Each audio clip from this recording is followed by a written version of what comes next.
Мартовская погода в Египте имеет небольшую особенность – она переменчива. Так, на протяжении 2 дней вас может радовать яркое солнце, а потом вдруг начинает дуть сильный и холодный ветер, из-за которого становится нереальным не только купание в море, но и даже просто пребывание поблизости от воды. В зависимости от региона температура может быть от плюс 19 до плюс 32 градусов. Это хорошо для тех, кто не переносит изнуряющего зноя, но ночью может похолодать до плюс 11 градусов. В зависимости от места, вода в марте прогревается от плюс 17 до плюс 24 градусов.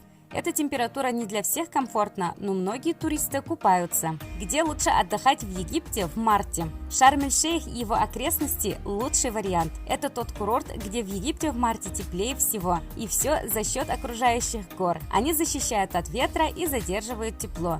Температура здесь всегда на 1,5 градуса выше, но чтобы купаться, нужно выбирать определенные бухты. Например, Наама-Бей – идеальное место для отдыха в Шарм-эль-Шейхе в марте. Отличные песчаные пляжи без кораллов, но значит и без рыбок. Все отели расположены в закрытой бухте, а рядом много развлечений. Бары, магазины, клубы, набережные. Но есть и минус – это самый дорогой район Шарма. Шаркс-Бей – еще один оживленный район в бухте. Весной никаких ветров у моря. И как бонус рядом есть местные достопримечательности Шарм-эль-Шейха. Это фонтан, световые инсталляции, рыночки и магазины.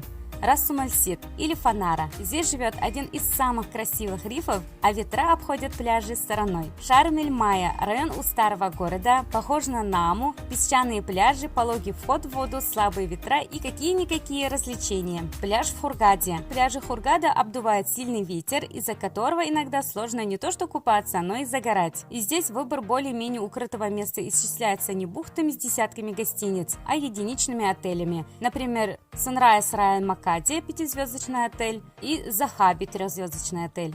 Хотя Макади-Бей – один из самых популярных курортов в Хургаде в марте. Еще есть отдельные курорты Марса-Алам и Дахаб. В Марса-Аламе погода похожа на хургадовскую, а в Дахабе как в Шарм-эль-Шейхе, но с ветрами. Под них лучше планировать Египет в конце марта, когда погодные неприятности пойдут на убыль. Чтобы понять, подходит ли вам мартовский отдых в Египте, нужно взвесить все за и против. Недостатками погоды в этом месяце являются резкие перепады температур, сильные ветры, приносящие пыльные бури, прохладное море в первой половине марта. Преимущество отдыха – это низкая стоимость туров, сколько стоит и где купить дешевле я вам тоже показывала, ссылку оставлю в описании. Далее, отсутствие изнуряющей жары, богатая экскурсионная программа, обилие сезонных овощей и фруктов. Есть возможность заниматься водными видами спорта, низкая заполняемость отелей. Плюсов, конечно же, больше, чем минусов. Друзья, как думаете вы? Жду ваших комментариев, подписывайтесь на канал. До скорой встречи, всем пока!